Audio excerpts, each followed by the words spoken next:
Alô?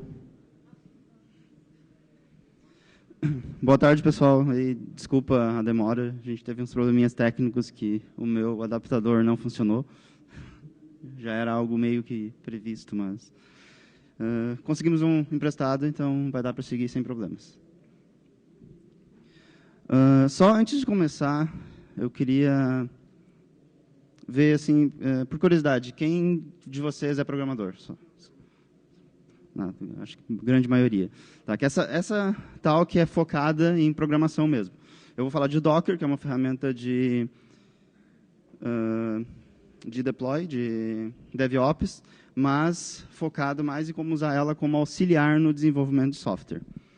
Durante a palestra, a gente tem algumas imagens de baleinhas, vocês vão ver várias, mas não tem GIFs, então sinto muito aí se alguém esperava uma coisa mais animada.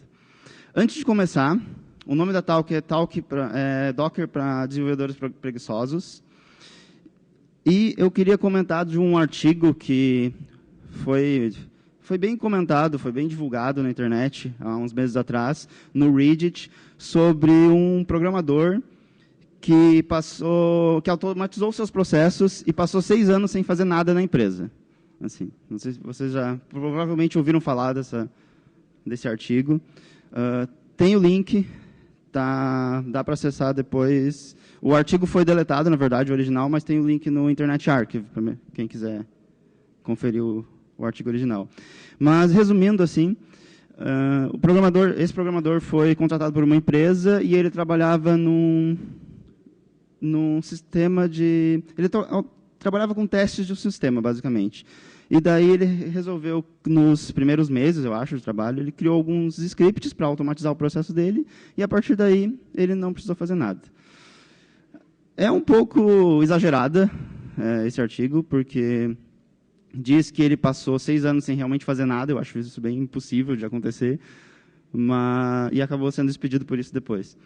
Mas eu queria comentar que é um caso bem interessante, que não dá para dizer que o cara é um mau programador, porque ele automatizou o seu processo. Isso é uma coisa que todo mundo que trabalha com programação, né, com desenvolvimento, tem que buscar.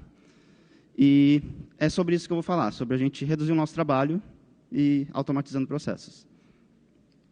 Deixa eu me apresentar um pouquinho antes.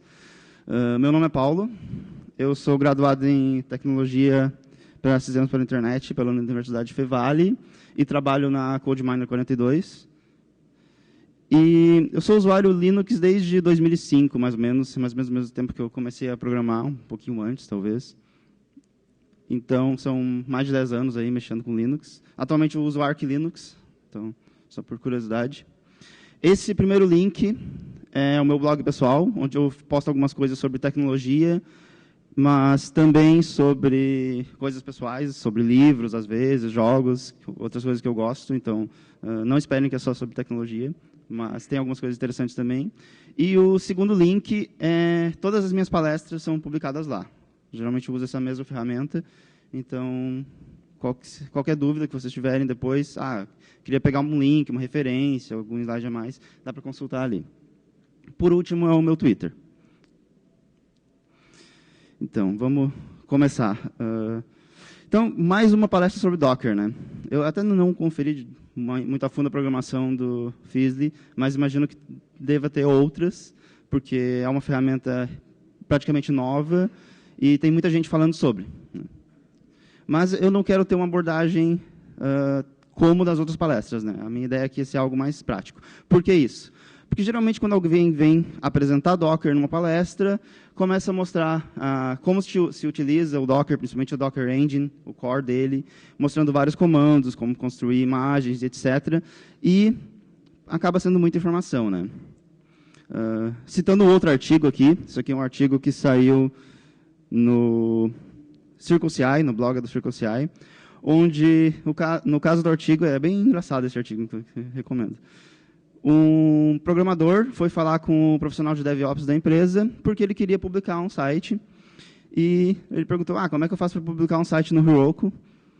Daí o profissional disse para ele, Heroku, ninguém usa mais Heroku, o negócio agora é usar Docker. E começou a começar a jogar um monte de informação dizendo, como é que tu cria containers, como é que tu cria umas imagens, como é que tu publica essa imagem, como é que tu faz orchestration, como é que tu faz scaling com Docker, e aquele monte de informação. Eu acho que tipo, se fosse imprimir, daria umas 4 páginas só de coisa que o usuário está falando.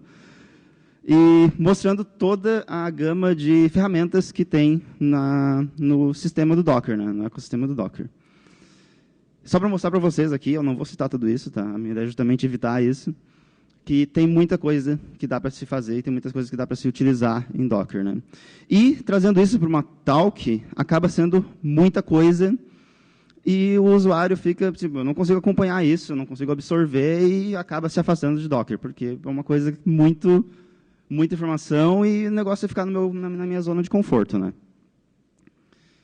Então, para ser prático aqui, eu quero apresentar Docker para vocês de uma forma que seja fácil de entender, que seja fácil de utilizar, que funcione, né, que resolva os meus problemas e sem complicações. Simplesmente funciona. Por que isso, né? Porque, em resumo, o programador gosta de ficar nas suas zonas de conforto, o programador é preguiçoso por natureza. Então, para mim, começar a utilizar Docker no meu processo de desenvolvimento tem que ser mais fácil do que o que eu já faço hoje. Mas o que é Docker, né? Alguém conhece? Quem conhece Docker aí? Levanta a mão, por favor. Quem já conhece? Tá metade, mais ou menos. Então, vou dar uma introdução bem breve. Eu não quero me aprofundar muito nas questões técnicas. Só para eu dizer o que é Docker, né? Basicamente, esse aqui é o slogan do Docker no site principal. É uma ferramenta para te construir e distribuir aplicações em qualquer lugar. A ideia do Docker é tu criar uma aplicação e reproduzir ela exatamente igual em qualquer lugar. De uma forma mais técnica, é uma plataforma para trabalhar com software containers. Quem conhece o Docker provavelmente já sabe o que são containers. Só vou dar uma explicada aqui para quem não conhece ainda. Software container é um sistema, uma método de virtualização a nível de sistema. E uma forma mais vulgar, dá para a gente dizer que é virtualização sem a parte de emulação de hardware. O que, por exemplo, o VirtualBox, que a maioria deve conhecer, faz. O VirtualBox virtualiza o hardware para te poder rodar um sistema em cima. Com container, você não faz isso. Você virtualiza só o sistema em cima do kernel do próprio sistema operacional. Então, com isso, acaba sendo muito mais rápido, tu consome menos recursos da máquina e tu tem várias outras vantagens. Assim. É muito mais rápido de subir também, tu não precisa reservar recursos, etc, etc. Recomendo se aprofundar um pouco a mais, quem tiver interesse, principalmente em DevOps, sobre trabalhar com containers, porque é bem interessante. E é o que está sendo utilizado hoje na maioria dos provedores de serviços de internet, de nuvem, né? Focando mais em Docker, a gente tem 2 terminologias, que é uma imagem e um container. O Docker separa... Existem outras ferramentas de containers, mas o Docker separa esses 2 termos, e eu vou explicar basicamente que, assim, uma imagem é uma camada somente leitura, onde tu vai ter um kit de ferramentas para te executar um software. Um container é uma camada de escrita e leitura que tu vai executar em cima dessa imagem. Então, quando eu vou trabalhar com Docker, eu tenho acesso, ou eu posso criar imagens com o conjunto de software ou de bibliotecas que eu vou utilizar. Então, eu tenho imagens para PHP, imagens para banco de dados Postgres, MySQL, eu tenho para interpretadores, eu tenho para um monte de coisa. Então, resumindo, você deve estar pensando assim, então eu vou utilizar Docker no lugar de VirtualBox, é mais uma forma de virtualização. Não, na verdade não. Quando a gente trabalha com Docker, a gente não pensa em virtualização, a gente pensa em serviços. O Docker foi feito para te controlar e executar serviços. Tá. A partir daqui, eu vou dar alguns argumentos e falar algo de forma um pouco mais prática, uma linguagem um pouco mais prática, e para que vocês possam aplicar o que vocês aprenderem aqui. Então, o que a gente vai precisar? Não vamos precisar de todas aquelas ferramentas que eu mostrei antes. O que a gente vai precisar é da Docker Engine, tem para baixar no site do Docker ou nos repositórios da sua distribuição Linux. Do Docker Compose, que é uma ferramenta para orchestration, vou falar um pouco melhor depois dele, e do Docker Hub. O Docker Hub é esse site, hub.docker.com, onde eu posso procurar as imagens. Eu não baixo por ele, eu apenas identifico as imagens, e em cada imagem tem instruções de como utilizar ela também. Dá para procurar por linha de comando, quem está acostumado também, mas eu prefiro sempre utilizar o Hub, porque ele lista as instruções de como utilizar a imagem, fica bem mais fácil. Para instalar o Docker, né? Como é que eu faço? Tem os links oficiais no site. Ele está disponível para Linux, para Mac e para Windows. Para o Arch Linux, que é a distro que eu estou utilizando, eu botei a linha aqui só para ilustrar, porque é a distro mais fácil de instalar hoje, porque no repositório Community ele tem sempre a última versão estável.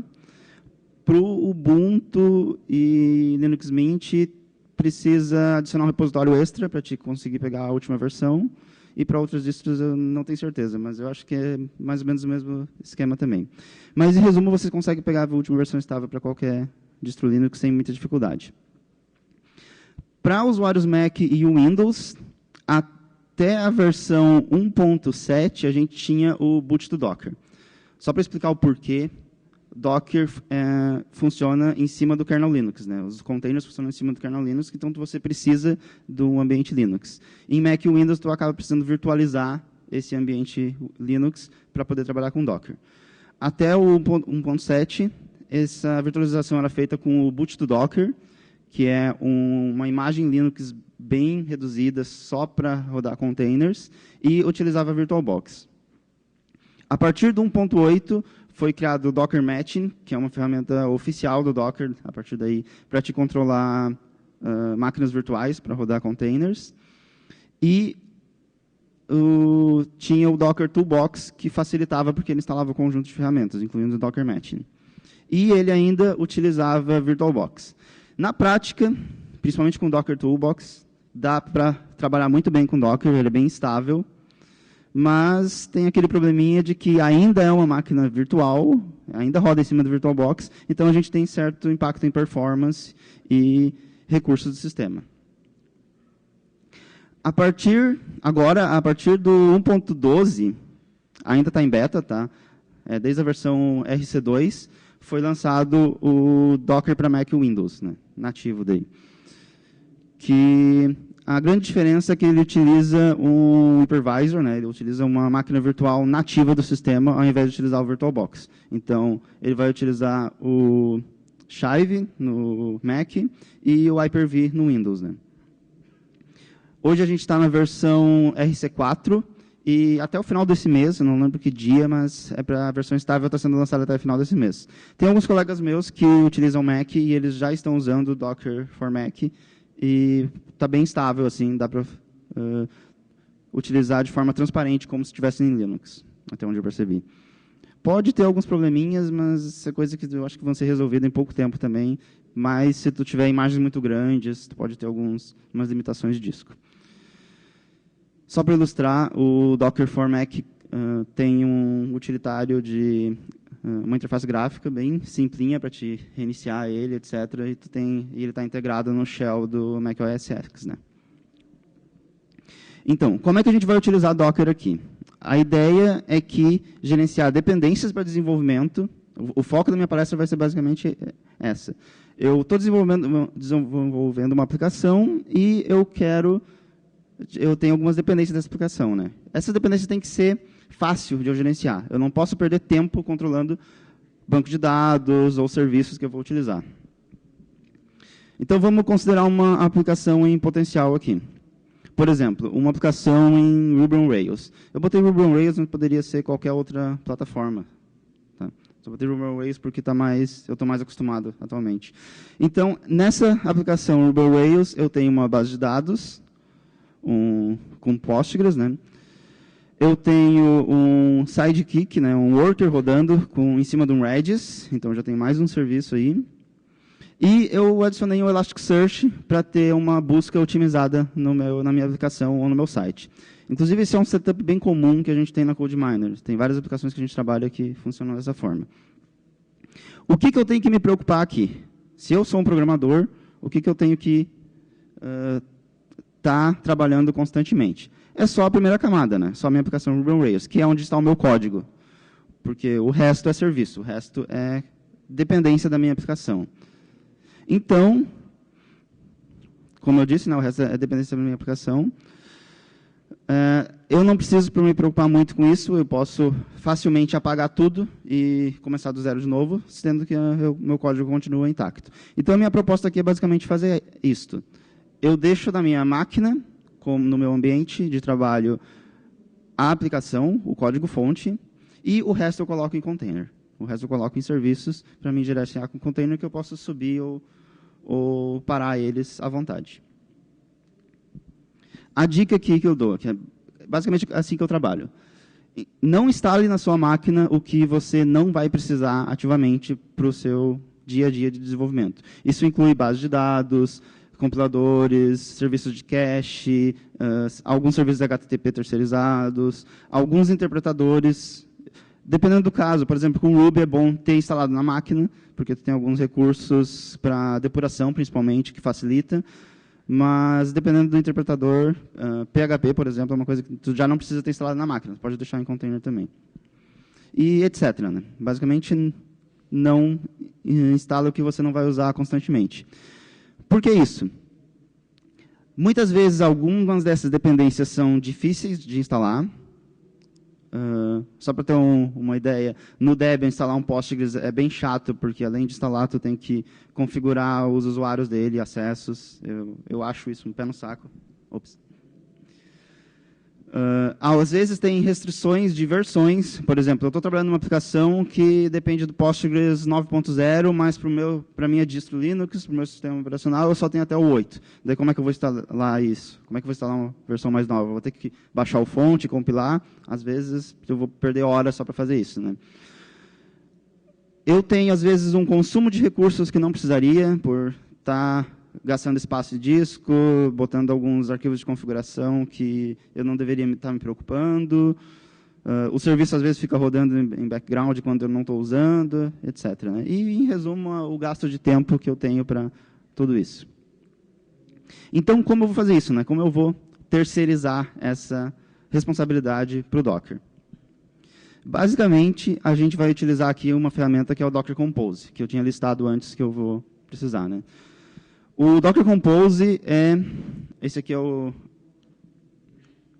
a explicação dele no site, é uma ferramenta para executar aplicações em múltiplos containers.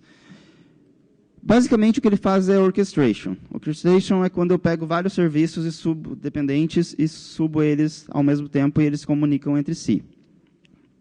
Como é que eu faço isso com o Docker Compose? Essa é a melhor parte. É um arquivo, um único arquivo de texto. Um arquivo YAML, o Docker Compose YAML, onde eu defino os serviços que eu vou ter. Eu posso restringir redes para um serviço se comunicar com o outro e não se comunicar fora disso. Eu posso montar volumes da minha máquina host. Então, se eu tiver arquivos no meu computador que eu preciso disponibilizar para o serviço, é fácil de fazer isso também. Eu posso redirecionar portas para mim acessar um serviço web, por exemplo. E como é um único arquivo de texto, geralmente é bem pequeno, inclusive, eu posso e devo, inclusive, versionar ele junto com o meu código. Porque também é código. Né? Se a gente falar de DevOps aqui, a ideia é a gente controlar serviços e outras coisas como código. Só para ilustrar algumas formas de utilizar o Docker Compose, ele tem alguns comandos bem básicos. E, basicamente, esses são os principais que vocês vão utilizar. O up, start, stop e, mais a fundo, RM para remover, um PS para listar os meus serviços, ou os logs, se eu quiser um pouco mais de gerenciamento. Tá. A partir de agora, é uma parte mais prática. Eu vou demonstrar para vocês como a gente vai estar utilizando na prática. Tem algumas aplicações de exemplo que eu vou mostrar como elas rodam e com alguns comandos aqui. Então, a primeira aplicação de exemplo é aquela que eu ilustrei antes, a minha aplicação em potencial. Ruby on Rails, Postgres, Redis e Elasticsearch. Eu risquei o Ruby on Rails aqui, porque, como eu falei, eu vou deixar ele na minha máquina. Eu vou botar só os serviços no Docker.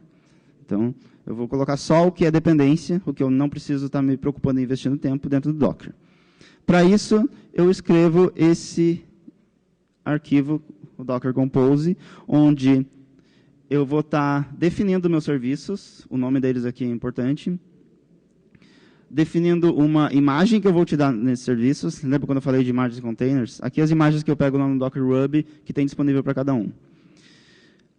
E eu vou estar redirecionando as portas. Uma vez que eu redirecionei as portas, eu posso utilizar ele como se fosse em localhost, normalmente. No Postgres, aqui, algumas imagens têm algumas instruções para te utilizar elas de uma forma melhor ou customizada. Por exemplo, na imagem do Postgres, eu posso passar um nome de banco de dados como variável de ambiente e ele vai criar esse banco quando eu subir o container. Por isso que é interessante vocês olharem no Docker Hub, que lá ele mostra como executar, como configurar, né, os teus containers utilizando a imagem. Só eu vou ter que sentar agora, porque eu vou abrir o terminal para mostrar para vocês como funciona.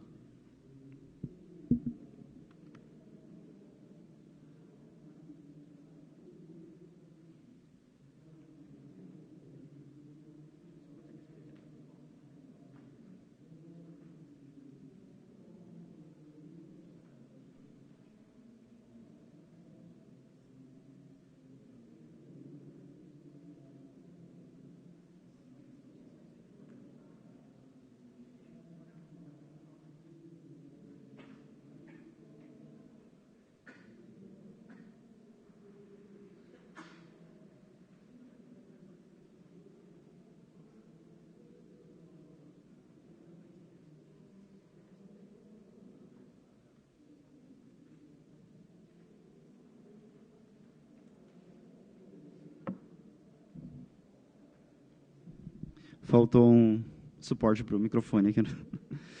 Então, esse aqui é o meu primeiro exemplo, onde eu tenho nada mais do que o meu Docker Compose. A ideia é que eu... Pode dar uma ajuda aí? Obrigado. Onde a ideia é que eu coloque esse arquivo dentro do meu... Está meio pequeno, né? Deixa eu ampliar. Melhor? Tá.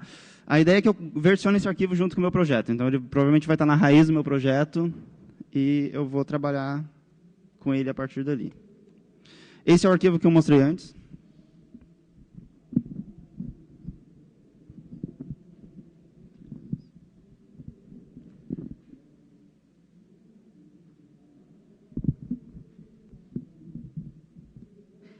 Alô? Agora sim. Então, esse é o arquivo que eu mostrei antes ali, só para mostrar para vocês. E, uma vez escrito esse arquivo, para mim iniciar esses serviços, eu só preciso rodar isso aqui. Ó.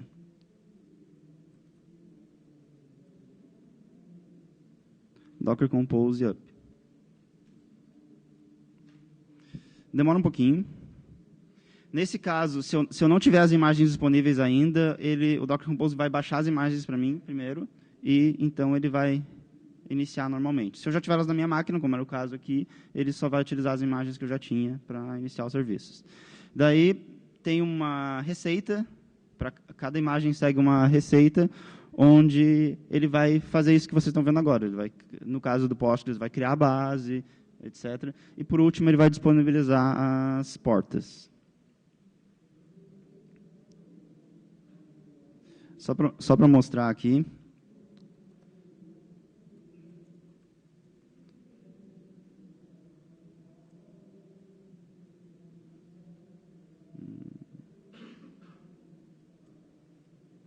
A imagem do Postgres utiliza o padrão de usuário e senha igual a... Não, é o usuário Postgres e sem senha. Aqui.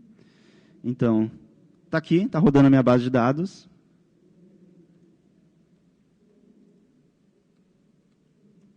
Inclusive com a base que eu criei antes.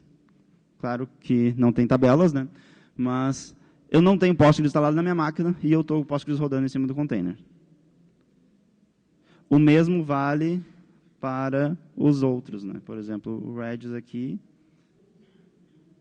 Qual é a porta?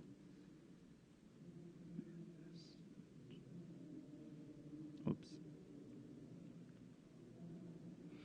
Como eu redirecionei, né, eu tenho sempre na minha máquina rodando. Então, só para mostrar que a porta está disponível, eu não tenho como testar o Redis ou o Elasticsearch em linha de comando muito bem aqui, mas só para mostrar que está rodando os serviços como eu coloquei.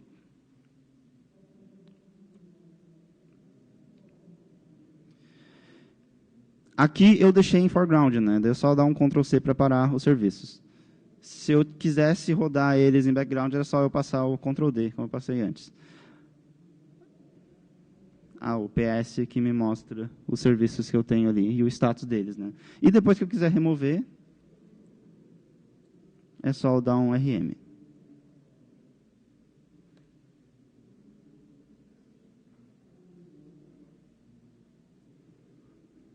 Bom, pararam os serviços, agora eu já não consigo mais rodar, porque não tenho mais rodando nada nessa porta.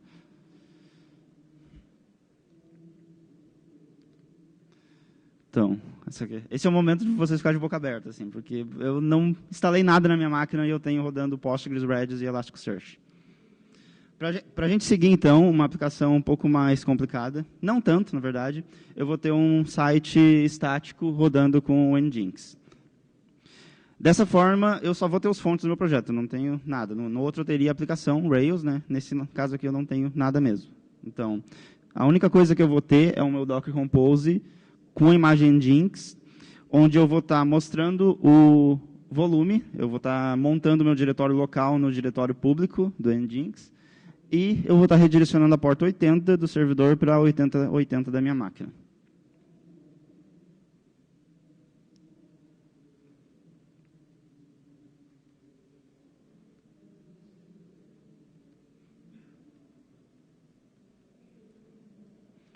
Só para mostrar, eu só criei aqui, bem simples, um arquivo HTML. E aqui, aquele Docker Compose. Então, novamente,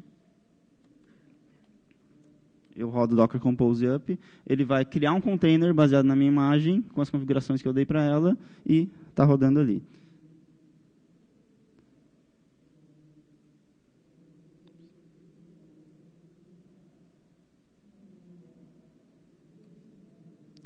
Está aqui o HTML que eu criei. Inclusive, eu tenho as respostas às requisições aqui no log do Nginx. Novamente, se eu der um stop, né, parei o serviço, não tenho mais nada rodando nessa porta.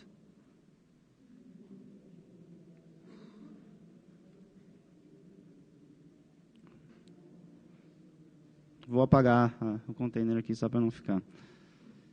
Então, muito simples. Se eu estou trabalhando num site estático, claro que eu tenho algumas ferramentas que eu posso rodar serviços estáticos na minha máquina também, mas se eu não tenho Python ou alguma coisa instalada, só com uma imagem do Nginx eu consigo rodar qualquer site estático. A imagem que eu mostrei, novamente. Próxima aplicação, agora eu vou mostrar um site dinâmico, também bem simples, né, como a ideia não é aprofundar muito aqui em programação, mas um site em Node.js mais Express.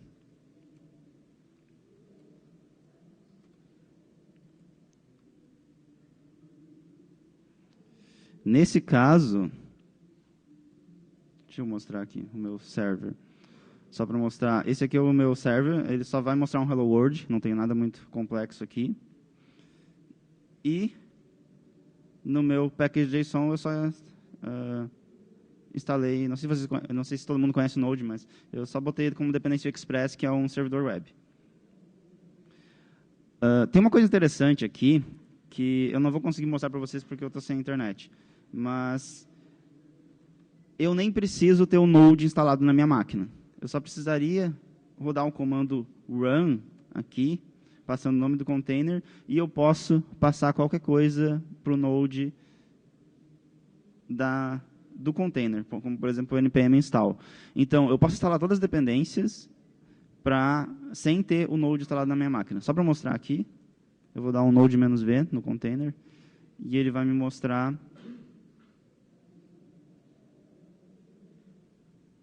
Ele deveria ter me mostrado a versão do... Deixa eu dar um up aqui, só para a gente rodar ele. Ó, rodando em localhost 8080. Agora eu tenho aquele Hello World que eu fiz num servidorzinho Node rodando na minha porta 8080 no container, né? Novamente, se eu parar ele aqui, eu não tenho mais. Como eu tinha mostrado ali, Docker Compose. E eu disse que era baleinha, isso aqui é um tubarão, tá, gente? Mas eu achei legal para botar essa imagem. Por último, está quase encerrando o tempo, eu tenho uma aplicação um pouco mais complicada, que é um WordPress rodando num container. Nesse caso, deixa eu... Só para mostrar aqui, eu nem tenho PHP na minha máquina. Tá. Então, eu vou estar com PHP no container, e no Docker, né, e vou estar com MySQL no Docker, que são as dependências. Então, está aqui o meu Docker Compose. Assim como o Postgres, eu posso passar a base de dados para a imagem do MySQL e aqui eu posso passar a senha do root também. E vocês vão notar uma diferença aqui no meu services, que é... inclusive eu esqueci de falar antes, que no caso da imagem do Node, eu tenho que passar o diretório que ele vai estar executando a aplicação aqui, porque não é padrão da imagem passar esse working dir. Então, esse é o tipo de coisa que vocês pegam nas instruções das imagens lá no Docker Hub. Voltando aqui, vocês vão notar uma diferença que é o comando build, ao invés no image. Por que isso? A imagem padrão do PHP no Docker Hub só tem PHP instalado. Só que para mim rodar WordPress, eu preciso da extensão MySQL. Então, eu criei um arquivo, um Dockerfile, que é um tipo de arquivo que a gente escreve uma receita para criar imagens. Eu não quero me aprofundar aqui, porque está fugindo um pouco do escopo da palestra, que é para mim botar os serviços em Docker, mas só para mostrar para vocês que eu criei um arquivo e rapidamente eu instalo as extensões que eu preciso. E daí eu consigo utilizar isso normalmente depois.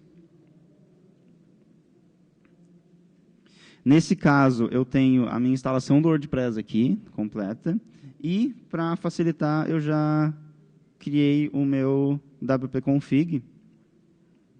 Eu estou supondo que todo mundo conhece o WordPress, tá, gente? O meu wp-config, onde eu digo o nome da base, igual eu coloquei lá no Docker Compose YAML, e o usuário e senha da base.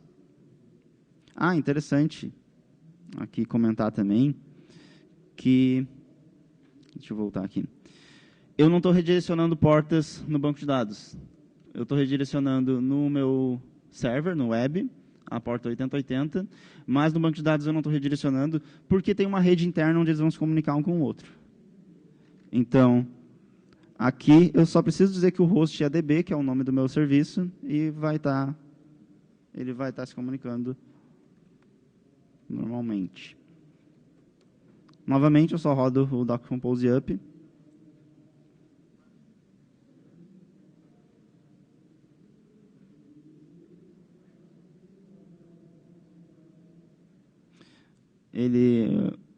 O MySQL demora um pouquinho. Deixa eu ver se já foi. Tá rodando.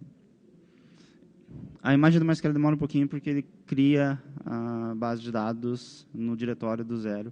Mas isso é coisa...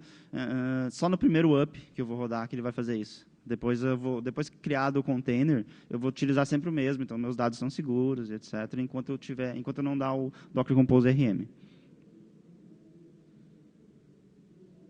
Tá pronto para conexões. Novamente na porta 8080. E agora eu tenho a minha instalação do WordPress aqui. Para mim configurar, eu posso configurar o site normalmente.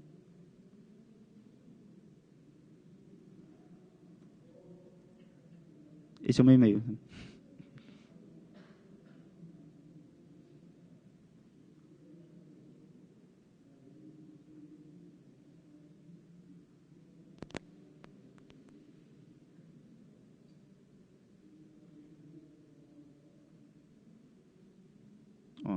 Está aqui a minha instalação do WordPress. Então, agora eu tenho um WordPress completo rodando em Docker e eu nem tenho PHP na minha máquina. Eu só estou com os arquivos dele aqui. Isso funciona para praticamente qualquer aplicação em PHP e qualquer linguagem. Eu posso seguir a mesma metodologia.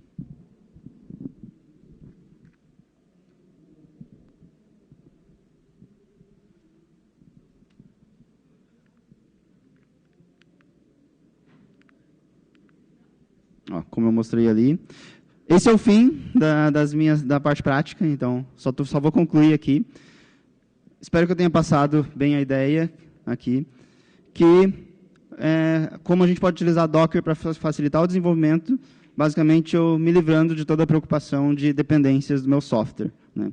E de uma maneira fácil de gerenciar, fácil de instalar, e como é um arquivo, um Docker Compose, que eu posso botar nos meus fontes, qualquer usuário do meu projeto pode ter exatamente o mesmo setup. E sem ficar instalando um monte de coisa no computador, no host, né? Isso é interessante quando, no meu caso, eu trabalho às vezes com vários projetos simultâneos e é um saco, porque às vezes tem dependências diferentes, daí eu vou ter que instalar umas 10, 20 bases de dados e outros serviços. Então, com Docker, eu não preciso mexer na minha máquina. Basicamente, é isso. Perguntas? Dá tempo? Dá, né? Acho que tem uns 2 minutinhos ainda. Só um... Tem um microfone. Tá.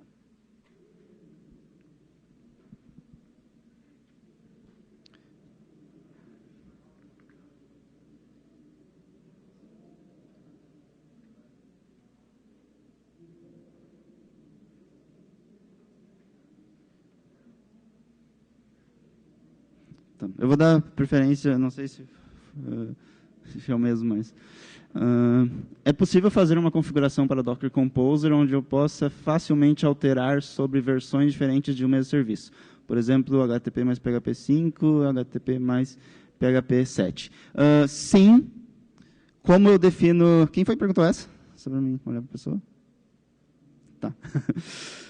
Como eu defino lá nos meus serviços, onde eu boto a imagem PHP...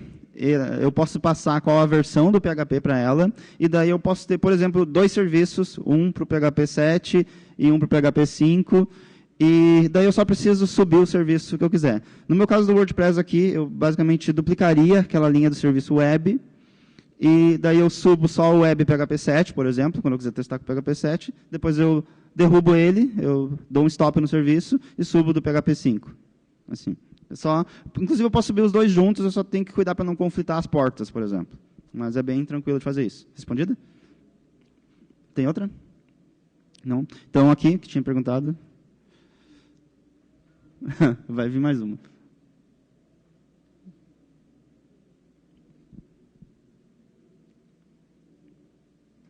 Bom, tudo que é feito no container fica salvo e recriado a cada execução. Boa pergunta essa.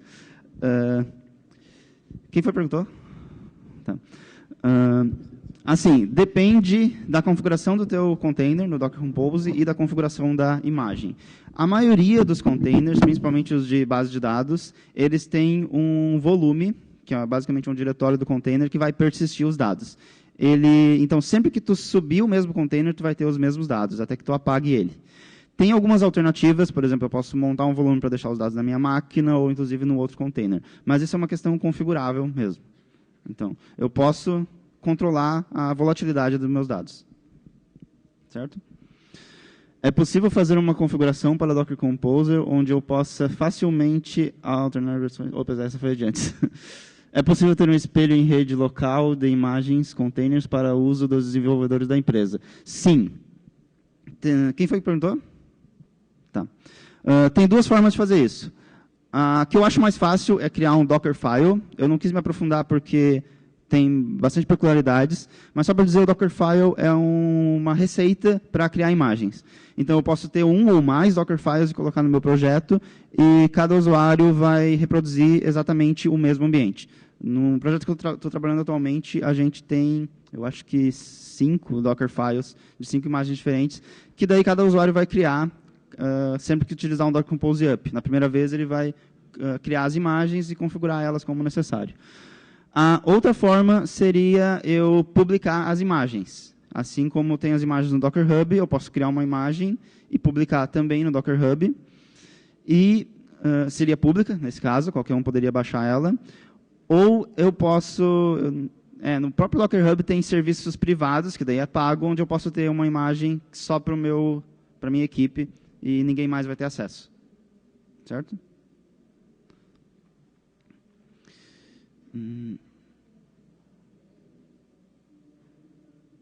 Como definir o que precisa instalar localmente ou no container?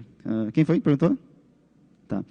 Depende do teu caso. Então, no meu caso, e depende do ambiente de programação que tu trabalha, por exemplo. Ruby, que é o que eu mais trabalho atualmente, como as gens do projeto são instaladas na máquina e não no diretório, eu preciso compilar, eu preciso recriar a imagem cada vez que eu tenho uma alteração no genfile, né, para as dependências do projeto. Então, é mais fácil eu ter o Ruby na minha máquina, eu acho. Agora, por exemplo, o Node.js, que instala tudo localmente, instala no mesmo diretório, eu não preciso dele na minha máquina, sabe? Eu posso rodar muito bem ele só no container. Isso vai de cada projeto mesmo, vai do que tu achar melhor, de como te sentir mais confortável, né? Em geral, só para dica, eu gosto de ter o interpretador de... Desligou? Ops. Ele tinha parado. Em geral, eu gosto de ter um interpretador da linguagem, né, tipo PHP, Ruby, na minha máquina e base de dados no container. Tinha mais uma pergunta, eu acho. Sinto muito, gente, acabou o tempo. Qualquer coisa, podem me encontrar aí pelo Face e a gente pode conversar mais depois.